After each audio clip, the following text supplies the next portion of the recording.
A young waitress, struggling to make ends meet, sees an elderly woman in need and quietly helps, expecting nothing in return.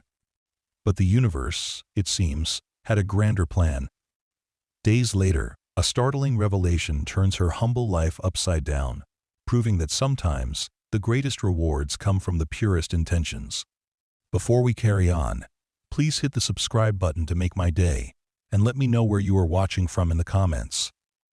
The perpetual clatter of ceramic plates, the low hum of muffled conversations, and the insistent hiss of the espresso machine formed the familiar symphony of the daily grind, a cozy, somewhat dilapidated diner tucked away on a bustling corner of the city. For Emma Hayes, a 24-year-old waitress with an ever-present, if sometimes weary smile, this chaotic rhythm was the backdrop to her life. She navigated the narrow aisles between tables with practiced ease, balancing multiple plates on one arm, her mind a mental spreadsheet of orders, tips, and the ever-present anxiety of making rent. The worn-out soles of her sneakers bore testament to the countless miles she traversed each shift, a testament to her tireless efforts to simply stay afloat in a city that often felt indifferent to individual struggles. Emma had moved to the city 2 years ago, chasing a vague dream of artistic pursuits that had quickly given way to the stark realities of urban living. Her small, overpriced apartment was a constant reminder of her financial precariousness, and the diner, with its meager wages and inconsistent tips, was her primary anchor. Despite the grind, she genuinely enjoyed the brief, often superficial connections she forged with her customers. She liked making people feel welcome, even if it was just for the fleeting duration of a meal.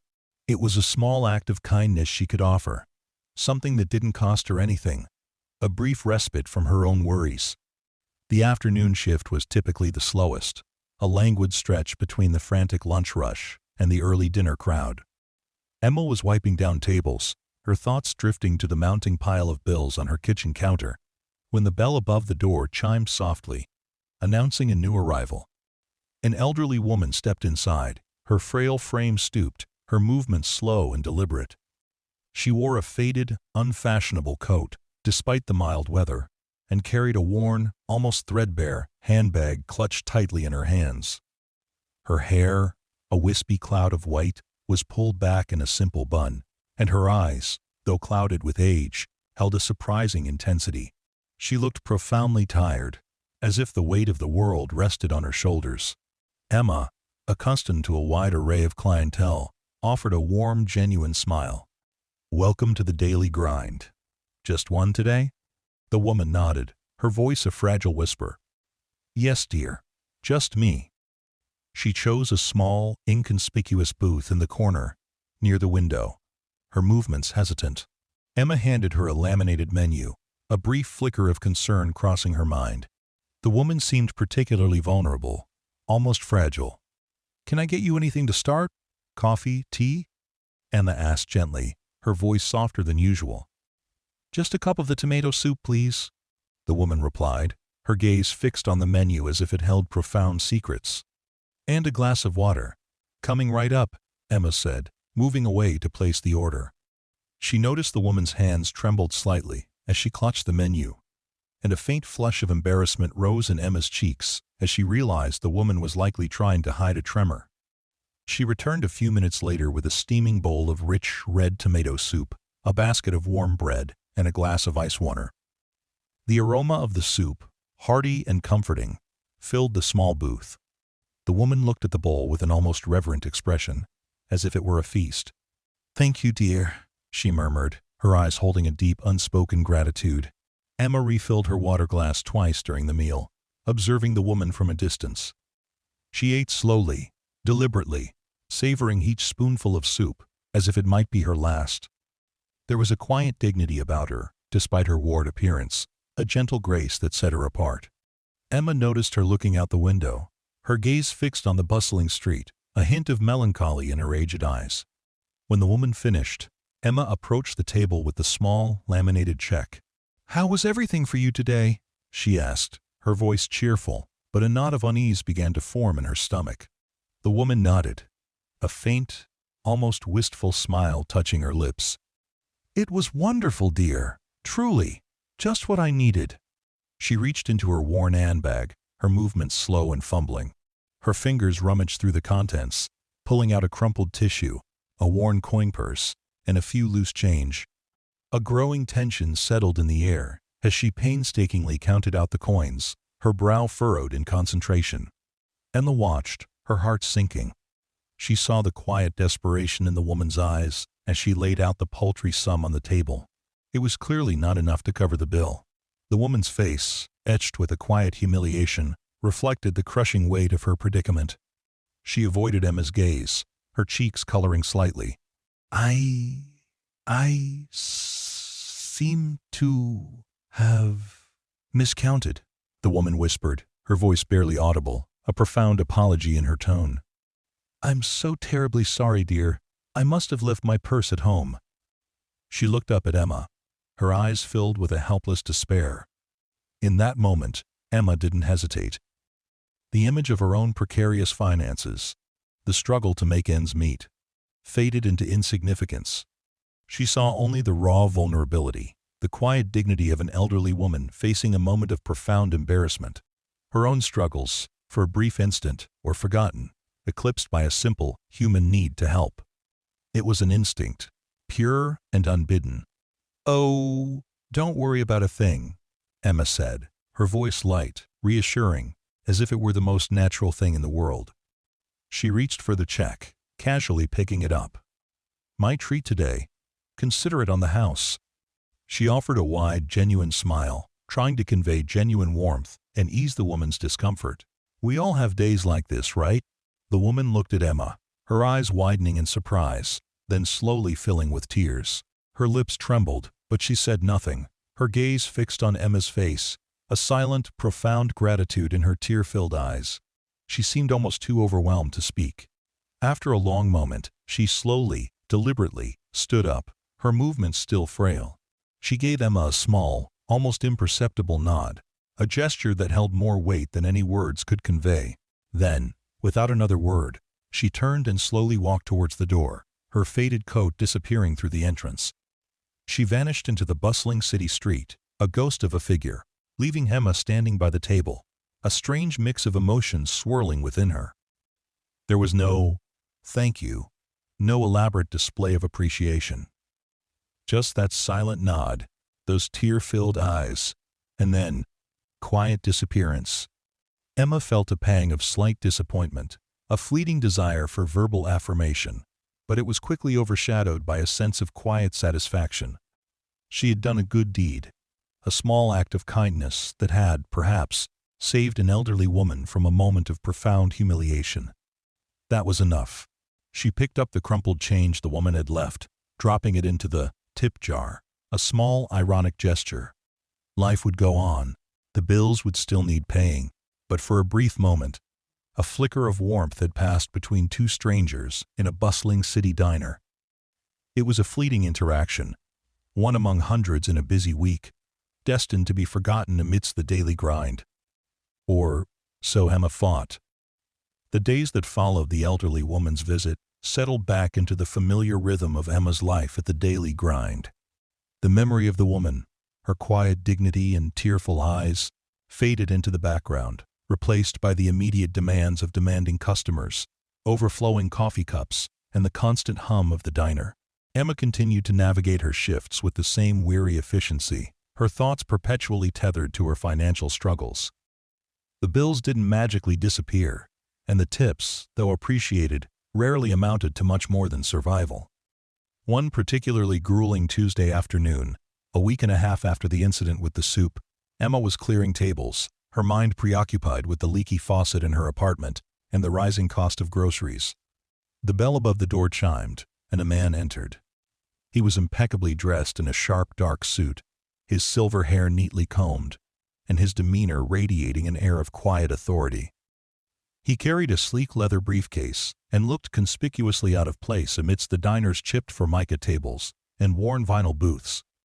He scanned the room, his gaze purposeful, as if searching for someone specific. Emma, assuming he was a new customer, approached him with her usual polite smile. "Welcome to the daily grind. Table for one?" The man turned to her, his expression unreadable, a faint hint of a smile touching the corners of his lips. "Are you Emma Hayes?" His voice was calm, precise, devoid of any emotional inflection. A flicker of surprise, then mild apprehension, went through Emma. It wasn't often she was addressed by name by a stranger in the diner. "Yes, that's me," she replied, a faint frown creasing her brow. Her mind raced, trying to recall if she had forgotten an order or if this was a distant relative she couldn't place. The man extended a hand, his grip firm and professional. "My name is Arthur Finch. I'm an attorney. I represent the estate of Eleanor Vance." The name hit Emma like a jolt of unexpected electricity. Eleanor Vance, the elderly woman with the soup, the one who had disappeared without a word. A wave of confusion, mixed with a strange premonition, washed over her. "Eleanor Vance?" Emma repeated, her voice a little breathless. "The woman who had souk here last week?" Arthur Finch's faint smile widened slightly. "The very same. May I speak with you for a moment, Miss Hayes? Perhaps in a more private setting, if possible?" He gestured vaguely towards the quieter back booths. Emma's heart began to pound with a frantic, unfamiliar rhythm. She nodded, her mind reeling. "Of course. I'm just finishing up my shift. Let me just grab my manager." She quickly found Maria, the diner's stern but fair manager, explaining the situation in hushed, hurried tones. Maria, intrigued and a little bewildered by the impeccably dressed lawyer, agreed to cover Emma's remaining tasks. Arthur Finch led Emma to a secluded booth, his movements unhurried, his demeanor calm. He opened his briefcase, extracting a thick manila folder and a legal pad. The air crackled with unspoken possibility, a stark contrast to the mundane reality of Emma's daily life. "Ms. Hayes," Arthur began, his voice still composed, "I regret to inform you that Eleanor Vance passed away 3 days ago. She died peacefully in her sleep, at the age of 92. A pang of genuine sadness went through Emma. Despite their brief interaction, the woman had left an impression. "Oh, I'm so sorry to hear that," Emma said, her voice soft with genuine regret. Arthur Finch inclined his head slightly. "Thank you." Ms. Vance was a remarkably private individual, a recluse in many respects. She had no living family, no close friends beyond a few distant acquaintances she rarely saw. Her life, for the past 2 decades, was largely one of solitude. He paused, his gaze fixed on Emma. However, in her final will and testament, updated just 2 days before her passing, she listed only one beneficiary. Emma felt a sudden chill, a premonition of something utterly unbelievable. Her breath caught in her throat. She stared at Arthur Finch, her eyes wide with a growing incredulity. "Beneficiary?" she whispered, the word feeling alien on her tongue. Arthur Finch reached into the manila folder and pulled out a single sheet of paper, neatly folded. He slid it across the table towards Emma. "Yes, Ms. Hayes, you are the sole beneficiary of Eleanor Vance's entire estate." Emma's gaze dropped to the paper. It was a formal legal document, dense with jargon. But one phrase leaped out at her, stark and undeniable. "Sole beneficiary, Emma Hayes." Below it, a detailed list of assets that made her head spin. Bank accounts, investment portfolios, various properties. And then, at the top of the list, a description that made her heart leap into her throat. A phrase that seemed utterly impossible. "Luxury penthouse, the Belvedere Towers, downtown." The Belvedere Towers. Emma knew those buildings. They were glass and steel monoliths that pierced the city skyline, symbols of unimaginable wealth and privilege. She had often gazed up at them from the grimy streets below, dreaming of a life she could only ever aspire to. And now, according to this impeccably dressed lawyer, she owned a piece of that dream. Emma looked up at Arthur Finch, her mind a dizzying whirl of disbelief, confusion, and a burgeoning sense of unreality. "But why?" she stammered, her voice barely a whisper. I just paid for her soup. It was only a few dollars. I don't understand." Arthur Finch offered her a gentle, knowing smile. "Ms. Hayes, Eleanor Vance was a reclusive millionaire. Her life, though outwardly simple in her later years, was one of immense wealth and profound loneliness. She observed people, Ms. Hayes. She understood kindness, That small act, your generosity, your compassion for a stranger, meant more to her than you could ever imagine. It was, as she stated in her will, the purest act of human empathy she had witnessed in decades. She had no one to leave her fortune to, no one she trusted enough. Until you. Your kindness, Ms. Hayes, was not simply a few dollars. To her, it was priceless. Emma felt a wave of dizziness. Her humble act of paying for a bowl of soup, done without a second thought, without any expectation of reward, had just transformed her entire existence. The weight of it, the sheer, unimaginable magnitude of it, settled over her. She, Emma Hayes, the struggling waitress, was now the owner of a penthouse, the beneficiary of a millionaire's fortune. Her life, which had felt so stagnant, so predetermined by her circumstances, had just been irrevocably, miraculously, changed. The clatter of the diner, the smell of coffee, the mundane reality of her workday, suddenly seemed impossibly distant, a fading echo in the face of an unbelievable new dawn. The initial shock of Arthur Finch's revelation slowly began to give way to a dizzying sense of unreality. Emma stared at the legal document, the words blurring before her eyes. Penthouse. The Belvedere Towers. The phrase echoed in her mind, a mantra of disbelief. She, who worried about affording ramen noodles, now owned a piece of the city's glittering skyline. It felt like a cruel prank, a fantastical dream from which she would surely awaken, back in her tiny, leaky apartment. Arthur Finch, sensing her overwhelmed state, offered a comforting, albeit professional, smile. "I understand this is a great deal to process, Ms. Hayes. Please, take your time. I'm here to answer any questions you may have." His voice was calm, reassuring, a steady anchor in the sudden tempest of Emma's emotions. "But why me?" Emma whispered again, the question still nagging at her, a profound sense of undeservedness settling over her. "There must have been family, friends, surely someone more deserving." "As I mentioned, Ms. Vance had no direct heirs," Arthur explained patiently. "Her immediate family had passed away years ago, and she was estranged from her distant relatives. She had a very private life, and in her later years, she became increasingly reclusive. Her will stated explicitly that she had spent considerable time observing people, searching for genuine kindness. She believed true compassion was a rare and valuable commodity.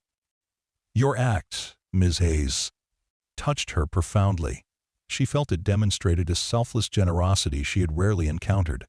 He gestured towards the legal document. She left detailed instructions. She wished for her estate to benefit someone who understood hardship, but also possessed a pure heart. She truly believed you were that person. Emma's eyes welled up with tears, a mix of profound gratitude and a lingering sense of disbelief. The idea that a single, fleeting act of kindness could be so deeply observed, so profoundly valued, was overwhelming. She remembered Eleanor Vance's tear-filled eyes, that silent nod. It made a horrifying, beautiful sense now. Arthur Finch then outlined the immediate next steps, confirming her identity, formalizing the inheritance, and providing her with access to the estate. He explained the complexities, the various assets, the financial arrangements, but his words seemed to float around Emma, filtered through a haze of surreal wonder. The sheer magnitude of the inheritance was breathtaking. It wasn't just a penthouse.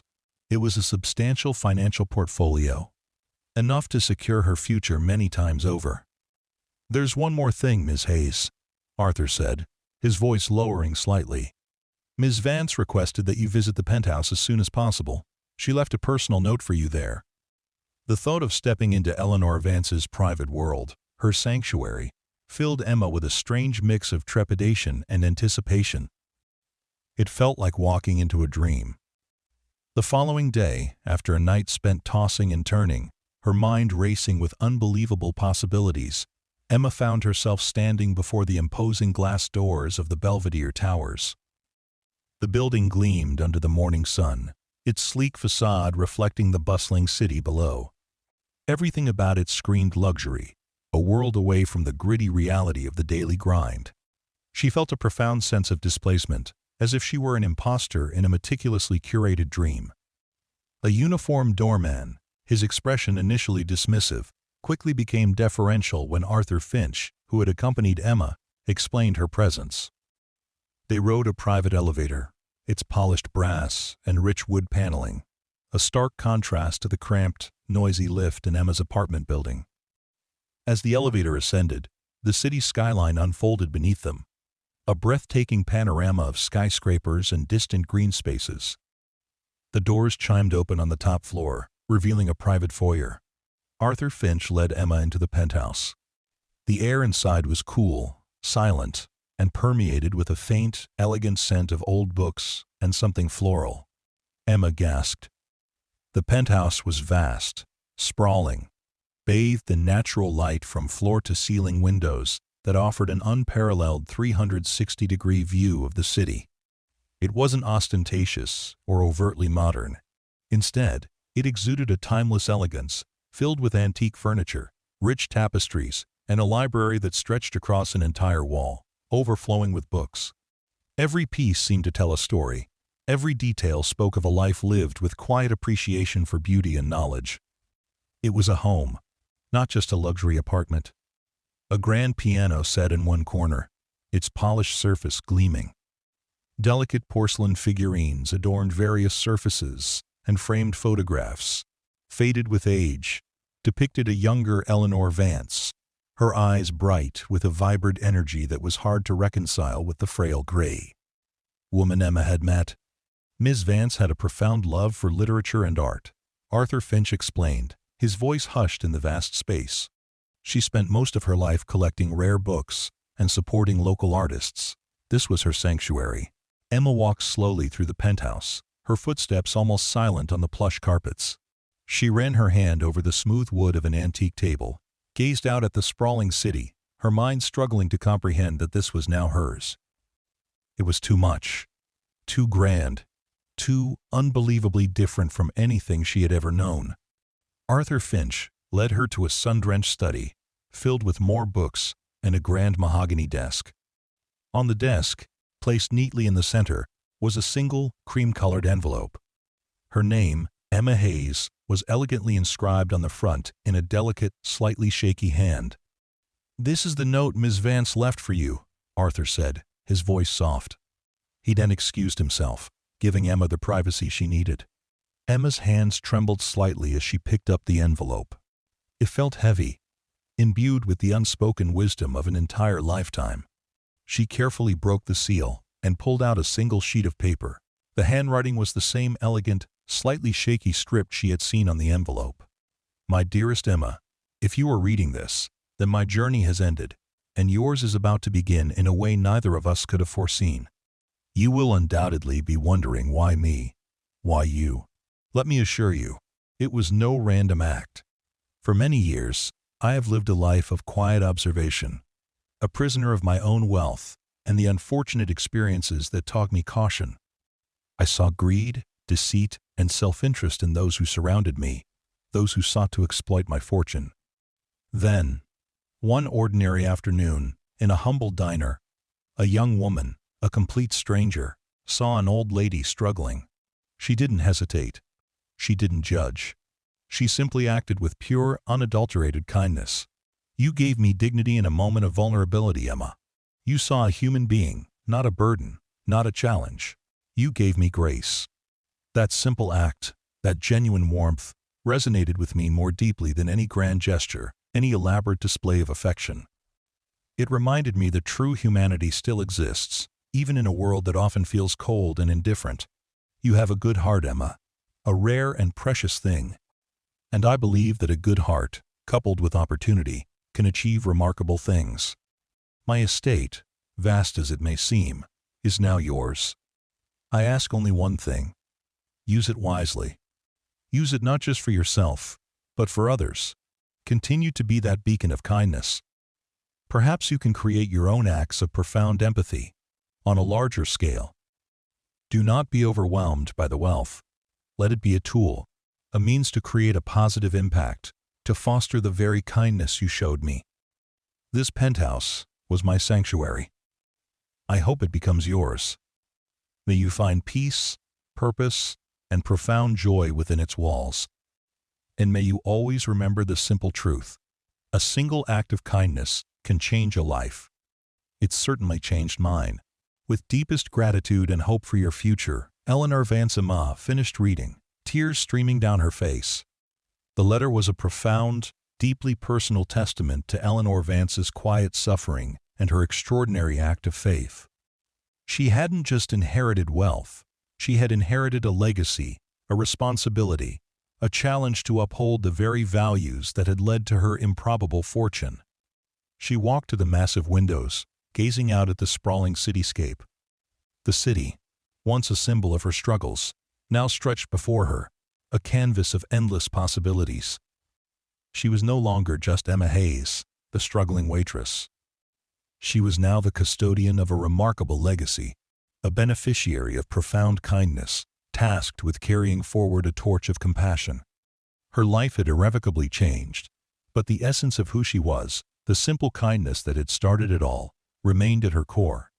The Penthouse wasn't just a place. It was a promise, a beginning. The transition from struggling waitress to Penthouse owner was not instantaneous, nor was it without its bewildering complexities. The days following Emma's visit to the Belvedere Towers were a whirlwind of meetings with Arthur Finch, financial advisors, and estate planners. She learned about investment portfolios, trust funds, and property taxes, a lexicon entirely alien to her previous life. Each revelation about Eleanor Vance's vast wealth, meticulously managed by Arthur Finch for decades, left her feeling more disoriented than the last. The sheer number of zeros on the bank statements felt abstract, unreal.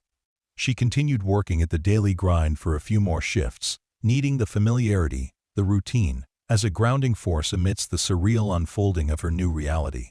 Her coworkers and Maria, her manager, noticed a subtle shift in her demeanor, a quiet thoughtfulness, but assumed it was simply the exhaustion of her demanding schedule.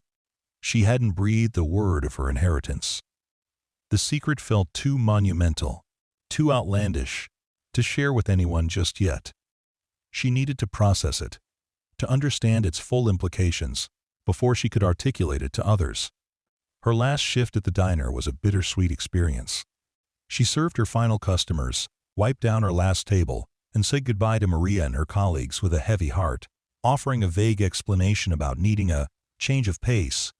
She collected her final paycheck, a paltry sum that now seemed absurdly small in comparison to the immense wealth awaiting her. As she walked out the door for the last time, the familiar clatter and hum of the diner faded behind her, marking the definitive end of one chapter and the daunting, exhilarating beginning of another. Moving into the Penthouse was an experience that bordered on the spiritual. The vast, silent spaces, the breathtaking views, the sheer opulence of it all were a stark contrast to her cramped, noisy apartment. She spent the first few days simply wandering through the rooms, touching the antique furniture, gazing at the meticulously curated art, running her fingers over the spines of the countless books in Eleanor's expansive library. It was a tangible connection to the woman who had, in a single, profound act, reshaped Emma's destiny. She discovered small, personal touches that brought Eleanor to life.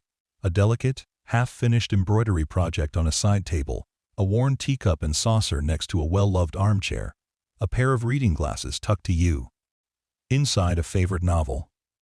These intimate details humanized the millionaire, transforming her from an abstract benefactor into a complex, lonely woman who had found solace in simple acts of kindness. Emma felt a deep sense of responsibility, a quiet vow to honor Eleanor's legacy, not just with the wealth, but with the spirit in which it was given. Her first major decision, guided by Arthur Finch, was to establish a foundation in Eleanor Vance's name. This was where her desire to use it wisely, as Eleanor had instructed, truly began to take shape. Emma, with Arthur's expert guidance, meticulously crafted the foundation's mission statement: to support organizations dedicated to alleviating poverty, fostering education for underprivileged youth, and promoting acts of kindness within the community. It was a direct reflection of her own experiences and Eleanor's final wishes. She hired a small, dedicated staff, insisting on transparency and direct impact, ensuring that the foundation's resources would truly make a difference in the lives of others, not simply accumulate in bureaucratic wandes channels. Her focus, however, wasn't solely on grand, large-scale philanthropy. She remembered Eleanor's quiet dignity, her appreciation for small acts. Emma began to discreetly seek out individuals in small, struggling businesses in her old neighborhood, offering anonymous financial assistance, paying off overdue medical bills, or covering tuition fees for promising students. She remembered the feeling of helplessness, the gnawing anxiety of financial insecurity, and she sought to alleviate that burden for others, one person at a time. It was a quiet, personal mission, driven by a deep well of empathy. She also started volunteering at a local soup kitchen, anonymously, shedding her luxurious new life for a few hours each week to serve meals, to connect with those on the fringes, to offer a warm word and a kind smile, just as she had done as a waitress. It was a way to stay grounded, to remind herself of where she came from, and to never forget the simple, profound power of human connection. The gratitude in the eyes of the people she served, the brief moments of shared humanity, were more fulfilling than any luxury the Penthouse could offer. One afternoon, while volunteering, she encountered an elderly man who reminded her, uncannily, of Eleanor Vance. He was sitting alone, quietly eating his soup, his eyes holding a familiar weariness. Emma, without a second thought, reached into her pocket, not for a few dollars, but for a discreetly folded $100 bill, slipping it under his plate as she collected his tray. He looked up, startled, his eyes wide. He tried to protest, but Emma simply offered him a warm, knowing smile, echoing Eleanor's silent gesture. "Consider it on the house," she whispered, her voice soft with compassion. The man's eyes filled with tears, and he nodded, a silent, profound understanding passing between them. It was a full circle, a quiet continuation of the chain of kindness that had transformed her own life. The media, always hungry for a story, eventually caught wind of Emma's philanthropy. While she avoided interviews and public appearances, determined to maintain a degree of privacy, the narrative of the waitress who inherited a fortune and chose to use it for good began to spread. She became a quiet inspiration, a testament to the idea that true wealth wasn't just about money, but about the profound impact one could have on the world. Emma never forgot the daily grind. She occasionally drove by, a wave of nostalgia washing over her as she saw the familiar neon sign, heard the faint clatter from within.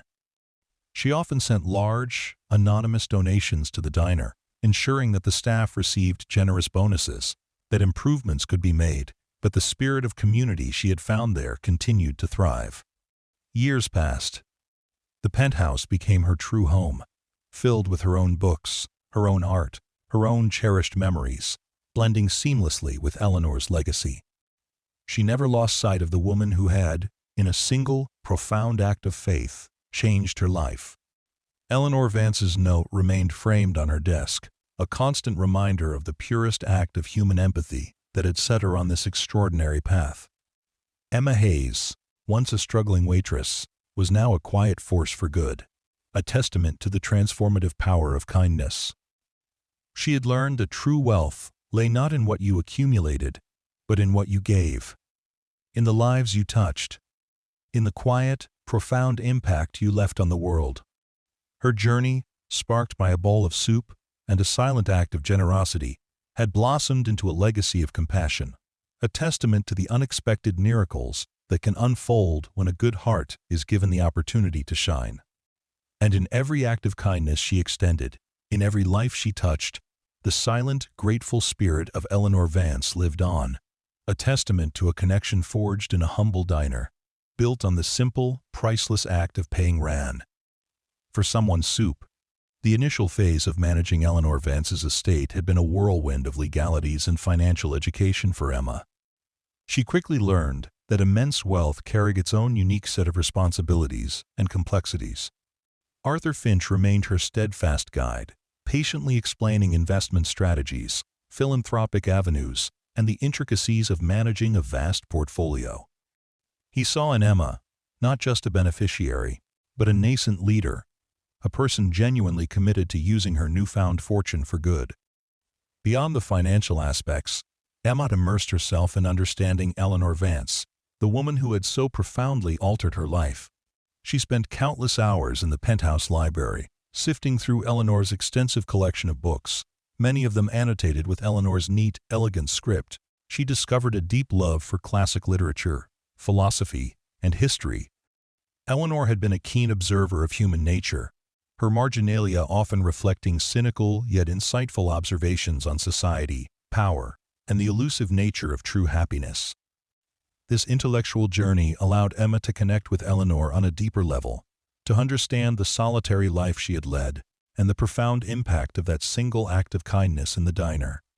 Emma also delved into Eleanor's vast collection of art, much of it acquired directly from emerging local artists, many of whom had struggled for recognition. She saw a pattern. Eleanor had often been a silent patron, supporting talent not for prestige, but out of a genuine belief in the power of art to uplift and inspire. This resonated deeply with Emma, reinforcing her own growing conviction that her inheritance wasn't just about charity, but about empowering individuals and fostering positive change. One particular discovery in the Penthouse captivated Emma: a locked, ornate wooden chest hidden away in a secret compartment behind a bookshelf in Eleanor's study. After much deliberation, and with Arthur Finch's reluctant permission, she had a locksmith open it. Inside, nestled amongst yellowed lace and dried flowers, she found a series of meticulously kept journals spanning decades of Eleanor's life. These weren't ordinary diaries. They were intimate reflections, detailed observations, and a raw, unflinching account of Eleanor's journey from a modest background to immense wealth. The journals revealed a young Eleanor, sharp and ambitious, navigating the male-dominated world of business in the mid-1900s. She had been a pioneer, an astute investor who built her fortune from the ground up, identifying opportunities long before others. But they also revealed profound personal tragedies: a beloved fiancé lost in a wartime accident, a promising business partner who betrayed her trust, a distant family that only recognized her when her wealth became undeniable. These experiences had hardened her, fostering a deep distrust of others, leading to the reclusive life Emma had observed. The final entries, however, chronicled a growing sense of loneliness, a yearning for genuine connection, and then a fleeting, hopeful entry detailing her visit to the daily grind and the kindness of a young waitress. Reading these entries, Emma felt an even deeper connection to Eleanor, a profound empathy for her solitary existence, and the solace she had found in a simple act of compassion. Armed with this deeper understanding, Emma began to shape the future of the Eleanor Vance Foundation with even greater purpose. She moved beyond merely writing checks. She became actively involved in the initiatives the foundation supported. One of her first major projects was establishing a mentorship program for young, aspiring entrepreneurs from disadvantaged backgrounds. She believed in the power of opportunity, having directly experienced its transformative impact. She personally mentored several promising individuals, sharing not just financial resources, but also the lessons she had learned from Eleanor's journals: the importance of resilience, integrity, and discerning character. She established a scholarship fund dedicated to supporting students pursuing careers in community service and social work, ensuring that those committed to helping others had the financial means to do so. She also initiated a program to support struggling local artists, providing studio space, grants, and exhibition opportunities, directly echoing Eleanor's own silent patronage. She named this initiative the Eleanor Vance Legacy in Arts, a subtle tribute to her benefactor's quiet passion. Emma found immense satisfaction in this work. It was a purpose that resonated with her core values, a way to channel her gratitude and honor Eleanor's unexpected gift. The Penthouse, once a symbol of overwhelming luxury, now felt like a hub of activity, a place where ideas were forged and plans for positive change were meticulously crafted. She occasionally hosted small, intimate gatherings, bringing together community leaders, artists, and the young entrepreneurs she mentored, fostering a network of collaboration and shared purpose. These gatherings were a stark contrast to the grand, impersonal parties that Eleanor had likely avoided, reflecting Emma's desire for genuine connection. Despite her increasingly public philanthropic profile, Emma maintained a fierce guard over her personal life. She still volunteered at the soup kitchen, cherishing those moments of anonymity and direct human connection. She found joy in the simple things: a quiet evening reading in Eleanor's library, a walk through a local park, or a conversation with a grateful scholarship recipient. The vastness of her wealth never truly defined her.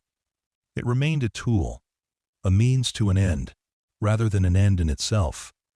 One crisp autumn morning, as Emma sat in Eleanor's study, reviewing grant applications, Arthur Finch arrived, a rare, almost shy smile on his face. He held a small, elegantly wrapped gift. "Ms. Hayes," he began, "I know you've been working tirelessly, and I wanted to give you something." He handed her the gift. Emma unwrapped it carefully, revealing a beautifully bound, leather-covered journal, similar in style to Eleanor's own. On the first page, in Arthur Finch's neat script, was a single inscription: "To Emma, for continuing Eleanor's legacy, and for writing your own remarkable story." Emma looked up, her eyes misty with emotion. "Thank you, Arthur," she said, her voice genuinely touched. "It means a lot." "Eleanor would be immensely proud of you, Ms. Hayes," Arthur said, his voice soft with genuine warmth. "She always hoped her wealth would find a purpose beyond mere accumulation. You have far exceeded her hopes. You've not just managed her estate. You've breathed new life into it. You've brought connection, warmth, and genuine human compassion back into a legacy that, for many years, was defined by solitude." He paused, a contemplative look on his face. "She often spoke of a desire for her fortune to leave a positive ripple effect. You, Ms. Hayes, are creating waves." Emma smiled, a deep, contented smile that reached her eyes. She thought of Eleanor, the reclusive millionaire, the woman who had found a fleeting moment of solace in a bowl of soup and a simple act of kindness. And she thought of herself, the struggling waitress, whose life had been irrevocably altered by that same kindness. Her journey had been extraordinary, a testament to the unpredictable twists of fate, but also to the enduring power of compassion. The Penthouse, once a symbol of an unattainable dream, was now a vibrant center of purpose and connection. It was Eleanor's sanctuary, but it had become Emma's home, a place where the past intertwined with the present, where a legacy of kindness was not just preserved, but actively nurtured and expanded. Emma knew that the path ahead would continue to be challenging, that managing vast wealth and wielding significant influence came with its own unique pressures. But she also knew that she was not alone. She carried the spirit of Eleanor Vance with her, a silent guide, a constant reminder of the profound truth. A single act of kindness, freely given, without expectation of reward, could indeed change not just one life, but many, creating a ripple effect that stretched far beyond the confines of a humble diner, touching countless lives with warmth, hope, and the undeniable power of human empathy. Her story was a living testament to the fact that the greatest fortunes are not measured in dollars, but in the enduring impact of a truly kind heart.